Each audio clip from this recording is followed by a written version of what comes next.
Welcome back to Metanoia ministries YouTube channel.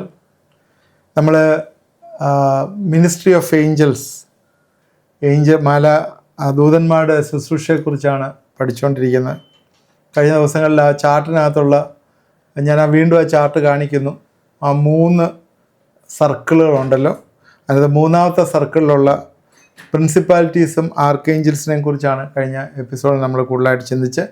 ആർക്കേഞ്ചൽസിനകത്ത് നമ്മൾ പറഞ്ഞത് ആർക്കേഞ്ചൽസിന് ആണ് they are the leaders of angels എന്ന് പറഞ്ഞു. ഈ ആർക്കേഞ്ചൽസിനെ നമുക്ക് ബൈബിളിലെ പല സ്ഥലങ്ങളിൽ കാണാം. മറ്റുള്ള ലീഡേഴ്സിൻ്റെ അതിനകത്ത് അവരുടെ ലീഡറാണ്, ഏറ്റവും പ്രധാനമായിട്ടുള്ള ലീഡറാണ് മൈക്കിൾ എന്ന് പറയുന്നത്. അത് ഹയസ്റ്റ് റാങ്കിങ് ആണ്. ആ മൈക്കിളാണ് യുദ്ധം ചെയ്യുന്ന കാര്യമൊക്കെ പറഞ്ഞു. വെളിപ്പാട് പുസ്തകം 12 യുദ്ധത്തിൻ്റെ കാര്യം പറഞ്ഞു. എന്നാൽ മൈക്കിള് യുദ്ധം ചെയ്തിട്ട് മോശയുടെ ശരീരത്തിന് വേണ്ടി യുദ്ധം ചെയ്തിട്ട് അവന് അവിടെ ആർഗ്യൂ ചെയ്യുന്നു. കർത്താവിൻ്റെ പേര് പറഞ്ഞിട്ടാണ് അവൻ അവിടെ നിന്ന് രക്ഷപ്പെടുന്നത് പിശാചിനുമായിട്ട് ഒക്കെയുള്ള കാര്യങ്ങൾ നമ്മൾ പറഞ്ഞു. റപ്ചറിൻ്റെ സമയത്തും അതിനുശേഷമുള്ള സമയങ്ങളിലുമൊക്കെ കർത്താവിൻ്റെ രണ്ടാമത്തെ വരവെങ്കിലും അർമ്മദവൻ യുദ്ധത്തിലുമെല്ലാം മൈക്കിൾ പങ്കെടുക്കുന്നു എന്ന് പറഞ്ഞു. അതെല്ലാം നിങ്ങൾ ശ്രദ്ധിച്ചു എന്ന് വിചാരിക്കുന്നു. അത് വെളിപ്പാട് പുസ്തകം 16-ാം അധ്യായത്തിൽ പറയുന്ന കാര്യങ്ങളാണ്. ഇനി അടുത്ത ഒരു പ്രധാനപ്പെട്ട, നമുക്ക് ഏറ്റവും യൂസ്ഫുള്ളായിട്ടുള്ളതും നമ്മളെ സഹായിക്കുന്നതും ആയിട്ടുള്ള ഏഞ്ചലാണ് ഗാർഡിയൻ ഏഞ്ചൽ എന്ന് പറയുന്നത്. ഈ ഗാർഡിയൻ ഏഞ്ചൽ എല്ലാ മനുഷ്യനും ജനിക്കുമ്പോൾ തന്നെ ദൈവം അസൈൻ ചെയ്തിരിക്കുന്ന ഒരു ഏഞ്ചലാണ്. അത് മരണം വരെ അവരുടെ കാണും. ഒരാൾക്ക് ഒരു ഏഞ്ചലിനെ എന്തായാലും അലോട്ട് ചെയ്തിട്ടുണ്ട്. ഈ ഏഞ്ചലാണ് മരിച്ചു കഴിയുമ്പോൾ അവരുടെ സോളിനെ കൊണ്ടുപോകുന്നവരെ അങ്ങനെയാണ്. ഈ ലൂക്കോസിൻ്റെ സുവിശേഷം 16-ാം അധ്യായത്തിൽ ധനവാനായ മനുഷ്യൻ്റെയും ലാസറിൻ്റെയും കാര്യം പറഞ്ഞിട്ടുണ്ടല്ലോ. ലാസറിനെ angel took him to paradise എന്നാണ് പറഞ്ഞത്. അബ്രഹാമിൻ്റെ മടിയിലേക്ക് കൊണ്ടുപോയി. അങ്ങനെ ഒരു റെസ്പോൺസിബിലിറ്റി, ഒരു ഉത്തരവാദിത്വം ഈ ഗാർഡിയൻ ഏഞ്ചൽസിനുണ്ട്. ഈ ഗാർഡിയൻ ഏഞ്ചൽസ് എല്ലാം തന്നെ നമ്മളെപ്പോലെ ഇരിക്കുകയാണ്. ഒരാൾ, നിങ്ങളുടെ ഏഞ്ചൽ നിങ്ങളെപ്പോലെ ഇരിക്കുകയാണ്. അവർ ഒരു രീതി പല മെസ്സഞ്ചേഴ്സാണ്. അവരെ ഒരിക്കലും നമ്മൾ തരം താഴ്ത്താനായിട്ട് പാടില്ല. തരം താഴ്ത്തുക എന്ന് പറഞ്ഞാൽ ഡോണ്ട് ലുക്ക് ഡൗൺ. യേശുക്രിസ്തു മത്തായിയുടെ സുവിശേഷം 18-ാം അധ്യായത്തിലെ ശിശുക്കളെ കുറിച്ച് പറയുന്നുണ്ട്. ശിശുക്കളെ പോലെ തന്നെത്താൻ താഴ്ത്തുന്നവനെ ഒക്കെ പറയുന്നുണ്ട്. ശിശുവിനെ കൈക്കൊള്ളുന്നത് പോലെ ഇങ്ങനെയുള്ള ശിശുവിനെ എൻ്റെ നാമത്തിൽ കൈക്കൊള്ളുന്നവർ എന്നെ കൈക്കൊള്ളുന്നു എന്ന് പറഞ്ഞ് പറയുന്ന ഭാഗം മത്തായിയുടെ സുവിശേഷം 18-ലുണ്ട്. അതായത് ഇങ്ങനെ ഈ ചെറിയവരിലൊരുത്തന് ആരെങ്കിലും ലുക്ക് ഡൗൺ, അവരെ താഴ്ത്തുന്നുവെങ്കിൽ ആരെയും നമ്മളൊരു ഒരുത്തിനെ തുച്ഛീകരിക്കരുത്. കാരണം എന്താണെന്ന് ചോദിച്ചാൽ മത്തായി 18:11 സ്വർഗത്തിൽ അവരുടെ ദൂതന്മാർ, ആരുടെയാണ്? നിങ്ങൾ ആരെ താഴ്ത്തുന്നു അവരുടെ ദൂതന്മാർ സ്വർഗസ്നായ എൻ്റെ പിതാവിൻ്റെ മുഖം എപ്പോഴും കാണുന്നു എന്ന് ഞാൻ നിങ്ങളോട് പറയുന്നു. ഇവരെല്ലാം തന്നെ ഈ principalities they are mentioned for protection of the leaders of the world. ലോകത്തിലുള്ള ലീഡേഴ്സിനെ പ്രൊട്ടക്റ്റ് ചെയ്യാനാണ്.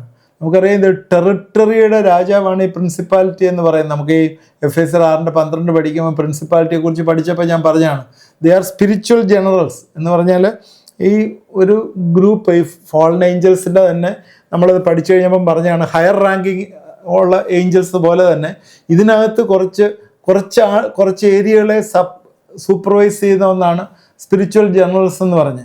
അത് ഈ സ്പിരിച്വൽ വാർഫെയറിലും ഇവർക്ക് ഒരുപാട് അതോറിറ്റി ഉണ്ട് ഈ പ്രിൻസിപ്പാലിറ്റീസിന്. റാങ്ക്, നേരത്തെ പറഞ്ഞ പോലെ റാങ്ക് പ്രധാനപ്പെട്ട ഒരു കാര്യമാണ്. സ്പിരിച്വൽ തലത്തിലെ ഏറ്റവും പ്രധാനപ്പെട്ട ഇതാണ്.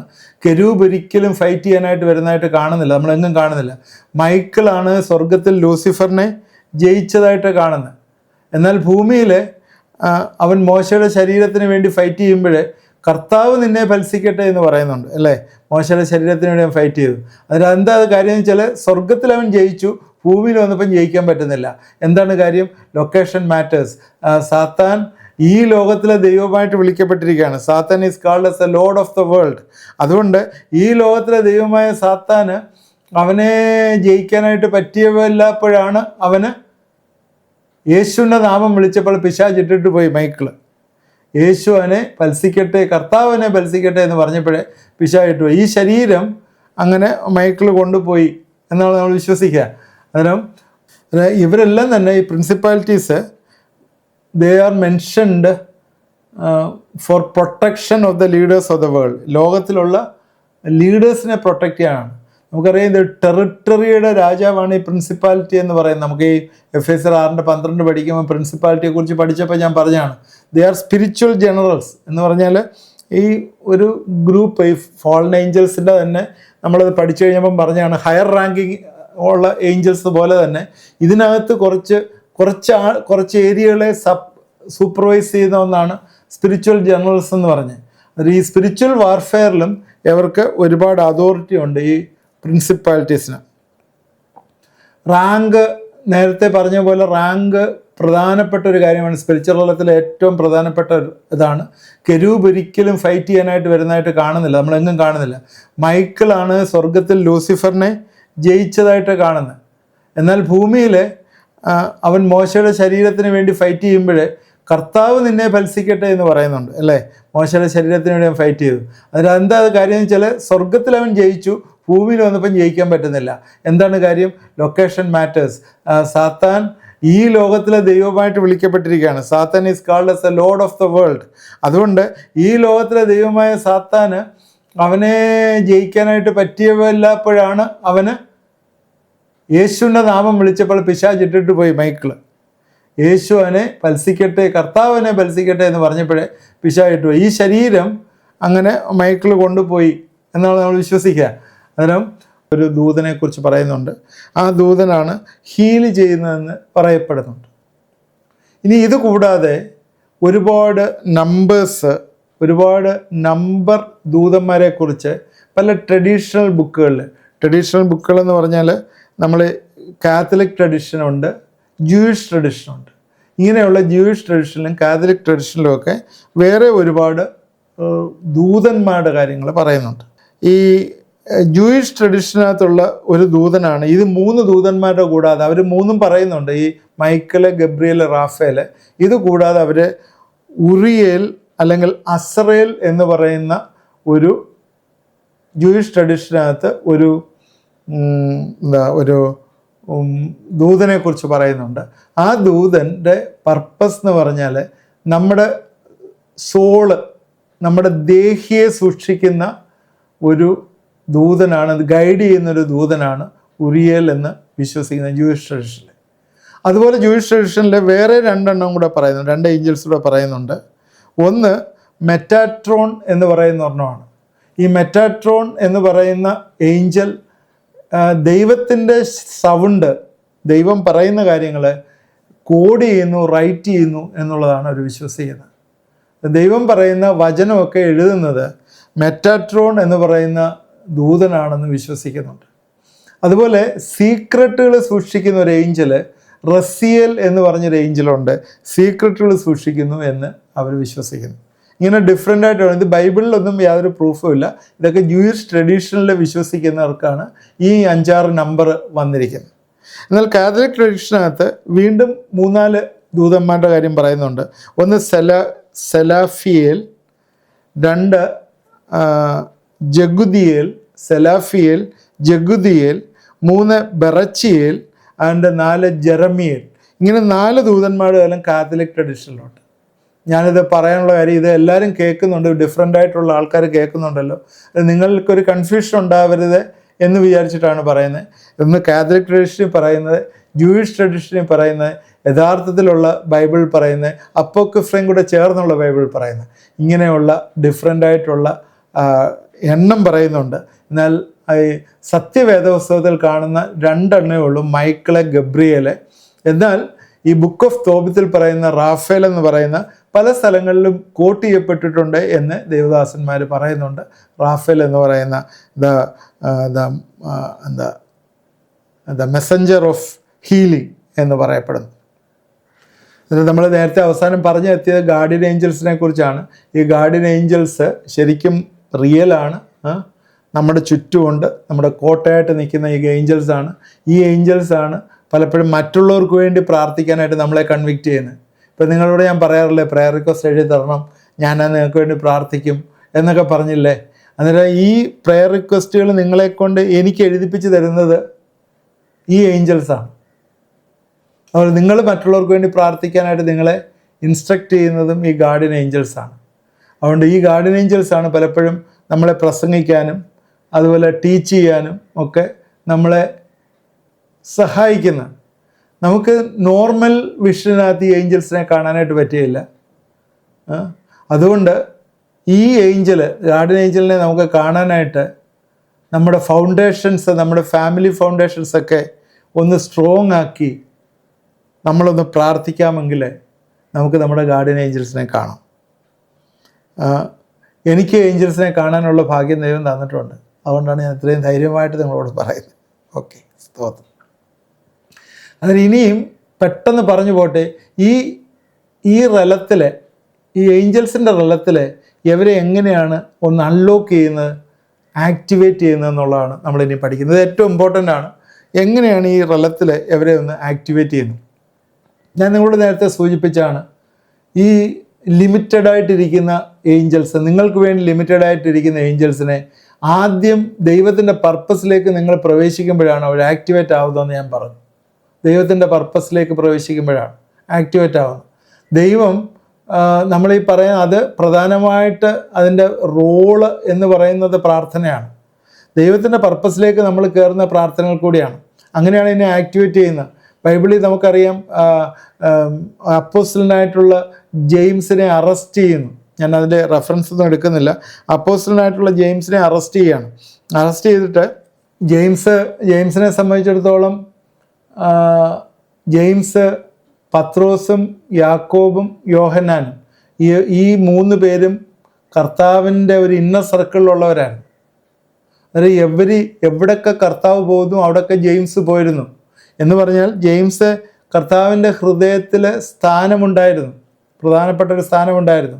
മരുവമലയിൽ പോയപ്പോൾ പോലും യേശുക്രിസ്തുവിന് വെളിപ്പാടുകൾ വന്ന് അവൻ്റെ ശരീരം, ത്വക്കുമൊക്കെ പ്രകാശിച്ച സമയത്ത് പോലും ഈ ജെയിംസ് അവിടെ ഉണ്ടായിരുന്നു. ജെയിംസ് എൽഡർ ആയിട്ടുള്ള, ചർച്ചിൻ്റെ എൽഡർ ആയിരുന്നു, നമുക്കറിയാം, ചർച്ചിൻ്റെ എൽഡർ ആയിരുന്നു. എന്നാൽ ഈ പവർഫുള്ളായിട്ടുള്ള, ഈ ശക്തിയായിട്ടുള്ള ദൈവത്തിൻ്റെ ദാസനെ, ഈ ജെയിംസിനെ കൊല്ലുന്നതായിട്ട് കാണുന്നു അപ്പോസ്തല പ്രവൃത്തി 12. ഇത്രയും ജെയിംസിനെ കൊണ്ടുപോയി ഇത്രയും ഇൻവെസ്റ്റ് ചെയ്ത കർത്താവ് ജെയിംസിനെ ശുശ്രൂഷയ്ക്ക് കിട്ടാതെ, ശരിക്കും അസറ്റായിരുന്ന ഒരു ജെയിംസിനെ ദൈവവേലയ്ക്ക് കിട്ടാതെ അവനെ കൊല്ലേണ്ടി വന്നു എന്നുള്ളത് കാണുന്നു. ദൈവത്തിനൊന്നും ചെയ്യാൻ പറ്റിയില്ലേ? എന്തുകൊണ്ടാണ് അവിടെ സ്വർഗം ഇറങ്ങി വരാഞ്ഞ്? എന്തുകൊണ്ടാണ് അവിടെ തടയാതിരുന്നത്? സ്വർഗം ഒന്നും പറയുന്നില്ല അല്ലേ? നിങ്ങൾ ശ്രദ്ധിച്ചോ? അപ്പോസ്തലർ 12 അവനെ കൊല്ലുന്നത് യഹൂദന്മാർക്ക് ഇഷ്ടമായിരുന്നു. അതുകൊണ്ട് ഹെരോദ അവനെ പിടിച്ചു കൊന്നു. സ്വർഗം ഒന്നും പറയുന്നില്ല. ഒരു കാര്യം എപ്പോഴും ശ്രദ്ധിക്കേണ്ടതാണ്, നമ്മൾ മൂവ് ചെയ്തെങ്കിൽ സ്വർഗം മൂവ് ചെയ്യുള്ളൂ, അല്ലെങ്കിൽ സ്വർഗം അനങ്ങാതിരിക്കും. Heaven will be silent. ഇവിടെ ഹെരോദ വന്നു, അവൻ പറയുന്ന ഇറ്റ് ഈസ് പ്ലീസ്ഡ്. അവൻ്റെ പ്രവൃത്തി, ഹെരോദാവിൻ്റെ പ്രവൃത്തി ജ്യൂസിന് ഇഷ്ടമായിരുന്നു. ആദ്യം ജെയിംസിനെ, യാക്കോബിനെ കൊന്നു, പിന്നെ പീറ്ററിൻ്റെ പുറകെ പോയി. പീറ്റർ ബിഷപ്പ് ഓഫ് ദ ചർച്ചാണ്. പീറ്ററും അതുപോലെ ഡയറക്റ്റ് ലിങ്കാണ് യേശുവുമായിട്ട്. സകല സ്വർഗത്തിലെ കീസ് ഓഫ് കിങ്ഡം, ദൈവരാജ്യത്തിൻ്റെ താക്കോല് കൊടുത്തിരിക്കുന്ന പത്രോസിനായിരുന്നു. നീ എന്തൊക്കെ ഭൂമിയിൽ അഴിക്കുന്നു അതെല്ലാം അഴിയപ്പെടും, സ്വർഗത്തിൽ നീ അഴിക്കുന്നതും കെട്ടുന്നതും എല്ലാം കെട്ടപ്പെടും, ഭൂമിയിൽ നീ റിലീസ് ചെയ്യുന്നതൊക്കെ റിലീസ് ചെയ്യപ്പെടും എന്നൊക്കെ പറഞ്ഞ് ഏൽപ്പിച്ച ഒരു ഓർഡിനറി ബിലീവർ അല്ലായിരുന്നു പീറ്റർ. യേശുക്രിസ്തു പത്രോസിൻ്റെ കാല് കഴുകുമ്പോൾ പീറ്റർ പറയുകയാണ്, എന്നെ പൂർണ്ണമായിട്ട് നീ കഴുകണമെന്ന് പറയുന്നു. കാരണം എന്താണ്? ഞാൻ പൂർണ്ണമായിട്ട് നിനക്കുള്ളവനാണ്. യേശു അന്നേരം പറയുകയാണ്, ഞാൻ കാൽ കഴുകാത്തത് എൻ്റേതല്ല, യേശു പറയും ഞാൻ കാൽ കഴുകാത്തവർ എൻ്റേതല്ല. അപ്പോൾ പത്രോസ് പറയുകയാണ് എന്നെ പൂർണ്ണമായിട്ട് നീ കഴുകണം, ഞാൻ മുഴുവനും നിൻ്റേതാകണം. യേശു ക്രിസ്തു വെള്ളത്തിൽ കൂടെ നടന്നപ്പം പത്രോസ് 12 പേരും ബോട്ടിലുണ്ടായിരുന്ന പത്രോസ് ജമ്പ് ചെയ്തു. പത്രോസ് തിരിച്ചറിഞ്ഞു യേശുവിനെ, എനിക്ക് നിന്നോട് കൂടെ ഇരിക്കണമെന്ന് പറഞ്ഞു. പത്രോസ് കൂടെ വന്നായിട്ട് നമ്മളെ കാണുന്നു. പത്രോസിൻ്റെ പേരെടുത്ത് പറഞ്ഞില്ല, നീ വരാൻ പറയുന്നു. സാത്താൻ ചോദിച്ച ഒരേ ഒരു ശിഷ്യനായിരുന്നു പത്രോസ്. യേശു പറഞ്ഞു ഞാൻ പ്രാർത്ഥിച്ചു. സാത്താൻ അറിയാമായിരുന്നു പത്രോസ് ജീവിച്ചിരുന്നാൽ അവന് പ്രയാസം ഉണ്ടാവും. അതുകൊണ്ട് അവനെ തട്ടിക്കളയാനായിട്ട്, പാറ്റിക്കളയാനായിട്ട്, പത്രോസിനെ പാറ്റിക്കളയാനായിട്ട് പിശാചി വിചാരിച്ചു. യേശുവിൻ്റെ മരണ ഉയർപ്പിൽ അതിനുശേഷം പത്രോസിനെ കണ്ടില്ല. അവൻ പഴയ ജോലിക്ക് പോയി. യേശു വീണ്ടും അവരെ വിളിച്ചു. 3000 പേര് കർത്താവിനെ അറിഞ്ഞു. ഞാൻ ചുരുക്കത്തിൽ പറയാം, അവൻ്റെ പ്രസംഗത്തിൽ സുന്ദരം എന്ന ഗേറ്റിൽ വെള്ളിയും പൊന്നിയും എനിക്കില്ല, എനിക്കുള്ളത് നിനക്ക് തരുന്നു എന്ന് പറഞ്ഞ പത്രോസ്. അങ്ങനെ ഈ രീതിയിൽ പത്രോസ് എല്ലാ രീതിയിലും സ്പെഷ്യലായിട്ടുള്ളൊരു മനുഷ്യനായിരുന്നു. എന്നാൽ അവനെ ഹേരോദാവ് അറസ്റ്റ് ചെയ്ത് ജയിലിലിട്ടു. അതിന് എന്താ സംഭവിച്ചേ? എൽഡർ ജെയിംസിനെ പിടിച്ചു കൊന്നു. ഇപ്പം പത്രോസിനെ പിടിച്ച് ജയിലിലിട്ടു. ഇവിടെ സഭ ഒരു തെറ്റ് ചെയ്തത് റെക്ടിഫൈ ആണ്. സഭ യാക്കോബിനെ പിടിച്ചിട്ടിട്ട് പ്രാർത്ഥിച്ചില്ല. സഭ വിശ്വസിച്ചു ദൈവത്തിൻ്റെ ദാസന്മാർക്കൊന്നും സംഭവിക്കുകയില്ല. ഇതാ എനിക്ക് നിങ്ങളോട് പറയാനുള്ളത്. നിങ്ങൾ എനിക്ക് വേണ്ടിയൊക്കെ പ്രാർത്ഥിക്കണമെന്ന് പറയുന്നത് ഇതുകൊണ്ടാണ്. ദൈവത്തിൻ്റെ ദാസന്മാർക്കൊന്നും സംഭവിക്കുകയില്ല, ദൈവം അവരെ സഹായിക്കും. ഉടനെ അവർക്ക് മനസ്സിലായി, ആരെ യാക്കോബിനെ കൊന്നു കഴിഞ്ഞപ്പോൾ മനസ്സിലായി പത്രോസിനെ റിലീസ് ചെയ്തില്ലെങ്കിൽ പ്രയാസമാണ്. ഉടൻ തന്നെ എന്താ ചെയ്തേ? അവർ പ്രാർത്ഥിച്ചു. അവർ പത്രോസിനെ പിടിച്ചപ്പോഴവർ പ്രാർത്ഥിച്ചു. അപ്പോഴെന്താ സംഭവിച്ചത്? God released on Angel.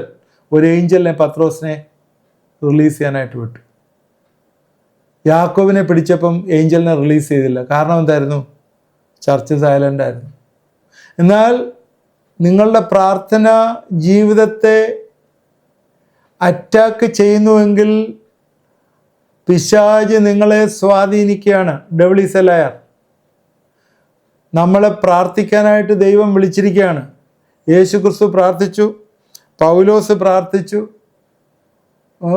ഏലിയാവ് പ്രാർത്ഥിച്ചു, ശാമൂവേൽ പ്രാർത്ഥിച്ചു. ഇതെല്ലാം പ്രാർത്ഥനകൾ ഒരുപാട് സ്ഥലങ്ങളിൽ കാണുന്നുണ്ട്. ഇവിടെ സഭ പ്രാർത്ഥിച്ചപ്പോഴേ പത്രോസിൻ്റെ അരികിലേക്ക് ദൂതൻ പോവുകയാണ്. നമ്മളുടെ പ്രാർത്ഥനകൾ, ആ ഇൻഫർമേഷൻ ദൈവത്തിൻ്റെ സന്നിധിയിലേക്ക് ചെല്ലുമ്പോഴേ അവിടെ നിന്ന് അതൊരു ഡയറക്ഷനായി പുറപ്പെടുകയാണ്. ഇവിടെ എന്താ കണ്ടത്? അപ്പോസ്തലപ്രവൃത്തി 12:6-7 ഒരു ലൈറ്റ് വന്നിട്ട് ഏഞ്ചൽ അവിടെ എൻ്റർ ചെയ്യുകയാണ്. പത്രോസ് ഉറങ്ങിക്കൊണ്ടിരിക്കുകയാണ്. ഒരു ഏഞ്ചലിക് റലം അവിടെ തുറന്നു. സൂപ്പർ നാച്ചുറലായിട്ടുള്ള ഹെൽപ്പ് ഫിസിക്കൽ റലത്തിലേക്ക്, ഈ ലോകത്തിലെ റലത്തിലേക്ക് വരികയാണ്. The problem is physical. ഈ ലോകത്തിലുള്ള പ്രശ്നമാണ്. എന്നാൽ സൂപ്പർ നാച്ചുറലായിട്ട് ഉയരത്തിൽ നിന്നുള്ള ഹെൽപ്പ് വരികയാണ്. അന്നേരം ഏഞ്ചൽസ്, ദൂതന്മാർ വരികയാണ് അവനെ രക്ഷിക്കാനായിട്ട്. അപ്പോസ്തലപ്രവൃത്തി 12:10 1-ാം ഗേറ്റ് തുറന്നു, 2-ാം ഗേറ്റ് തുറന്നു. നിങ്ങൾക്ക് നോക്കണം, flesh with Peter with flesh and bones and blood. പത്രോസിന് എല്ലുണ്ടായിരുന്നു, ശരീരമുണ്ടായിരുന്നു, രക്തമുണ്ടായിരുന്നു. എന്നിട്ട് ഈ moved from perishable to imperishable. എങ്ങനെയാണ് മാറിയത്? അതെല്ലാം അവിടെ ഇരിപ്പുണ്ട്. അവിടെ ചെയിനും ഫസ്റ്റ് ഗേറ്റും സെക്കൻഡ് ഗേറ്റും എല്ലാം ഉണ്ട്. അതിൽ നിന്നെല്ലാം എന്താണ് ഈ രക്തവും ജഡവും ഒക്കെയുള്ള മനുഷ്യൻ പുറത്തേക്ക് വരുന്നതായിട്ട് കാണും. So he moved from flesh to imperishable എന്ന് പറഞ്ഞാൽ he took the nature of angels. ഏഞ്ചൽസിൻ്റെ ഒരു നേച്ചർ എടുത്തു. 10-ാം വാക്യത്തിൽ അയൺ ഗേറ്റൊക്കെ തന്നെതാനെ തുറന്നു. Gates developed, open. അങ്ങനെ അവരെ അവിടെ നിന്ന് രക്ഷപ്പെടുന്നതായിട്ട് കാണും. അപ്പോഴിവിടെ ഒരു കാര്യം നമ്മൾ ശ്രദ്ധിക്കേണ്ടത്, ഒരു മിറക്കിൾ ഇവിടെ സംഭവിച്ചു. കാരണം ദൈവവുമായിട്ട് ചേർന്ന് നടക്കുമ്പോൾ അവിടെ ഒരു ഹെൽപ്പ് വരികയാണ്. എന്താ ഹെൽപ്പാണ്? ഏഞ്ചൽസിൻ്റെ ഒരു ഹെൽപ്പ്. ഈ ഏഞ്ചൽസിൻ്റെ ഹെൽപ്പ് വന്നത് എങ്ങനെയാണ്? ഇവിടെ പ്രാർത്ഥന ജനറേറ്റ് ചെയ്ത്, പ്രാർത്ഥന ഉണ്ടായതുകൊണ്ടാണ്. അങ്ങനെ അവന് അവിടെ ചെന്നിട്ട് പിന്നെ ജോൺ മാർക്കിൻ്റെ വീട്ടിൽ ചെന്നിട്ട് അവൻ്റെ മുട്ടുകയാണ്. The mother of John, the surname is Mark. അവിടെ മറുപേരിൽ മർക്കോസ് എന്ന മറുപേരിലെ യോഹന്നാൻ്റെ അമ്മ മറിയുടെ വീട്ടിൽ ചെന്നു. അവർ പ്രാർത്ഥിച്ചുകൊണ്ടിരുന്ന പടിപ്പുരകൾ മുട്ടിയപ്പോൾ രോധ എന്ന ബാല്യക്കാരത്തി വന്ന് തുറന്നതായിട്ട് കാണുന്നു. അപ്പോഴൊരു ഏഞ്ചലിക് റെലം ഓപ്പൺ ചെയ്ത് അവനെ വിടുവിക്കുന്നതായിട്ട് കാണുന്നു. അവർക്കറിയാം, അവർ പറഞ്ഞ് പത്രോസ് അങ്ങനെ അകത്ത് കിടക്കല്ലേ, അവനങ്ങനെ വരുന്നേ. അതിന് പത്രോസിനെ പോലെ ആരാണ്ട് നിൽക്കുക, പത്രോസിനെ പോലുള്ള ഒരു ഏഞ്ചലാണ് വന്നിരിക്കുന്നത്. കാരണം അത് അവർക്കറിയാം, ദാറ്റ്സ് എ ഗാർഡിയൻ ഏഞ്ചൽ. നേരത്തെ ഗാർഡിയൻ ഏഞ്ചലിൻ്റെ കാര്യം പറഞ്ഞു, നിങ്ങളെപ്പോലെ തന്നെ ഇരിക്കും എന്ന് പറഞ്ഞത്. പത്രോസ് അല്ല വന്നിരിക്കുന്നത്, പത്രോസ് ജയിലിൽ കിടക്കുകയാണ്. നമ്മൾ പ്രാർത്ഥിച്ചവൻ പത്രോസിൻ്റെ ദൂതൻ വന്നതാണെന്ന് അവർ പറഞ്ഞു. അന്ന് ട്രഡീഷണലിലെ ആ രീതിയിലൊരു വിശ്വാസം ഉണ്ടല്ലോ, ജൂയിഷ് ട്രഡീഷനിൽ അങ്ങനെ വിശ്വസിക്കുന്നുണ്ട്. അതുപോലെ എബ്രായർ 12:22 നമ്മൾ വന്നിരിക്കുന്നത് ഇനംബറബിൾ ഓഫ് ഏഞ്ചൽസ്, ഒരുപാട് ഏഞ്ചൽസ് സറൗണ്ട് ചെയ്തിരിക്കുന്ന ഒരു സയണിലാണ് വന്നിരിക്കുന്നത്. കഴിഞ്ഞ എപ്പിസോഡിൽ ഞാൻ പറഞ്ഞതാണ്. അതുകൊണ്ട് ഈ ഏഞ്ചൽസിനെല്ലാം നമ്മളെ കേൾക്കാൻ പറ്റും, കാണാൻ പറ്റും. അവർ നമ്മുടെ വഴിയിൽ കൂടി ഇങ്ങനെ വരികയാണ്. എങ്ങനെയാണ് വരുന്നത്? ആക്ടിവേറ്റ് ചെയ്യുന്നതിന് എങ്ങനെയാണ്? നമ്മുടെ പ്രാർത്ഥനയിൽ കൂടി. നമ്മൾ പ്രാർത്ഥിക്കുന്ന സമയത്ത് ഈ പ്രാർത്ഥന ദൈവത്തിൻ്റെ സന്നിധിയിലേക്ക് ചെല്ലുമ്പോഴേ ദൈവം ഡയറക്ഷൻ കൊടുക്കുകയാണ്.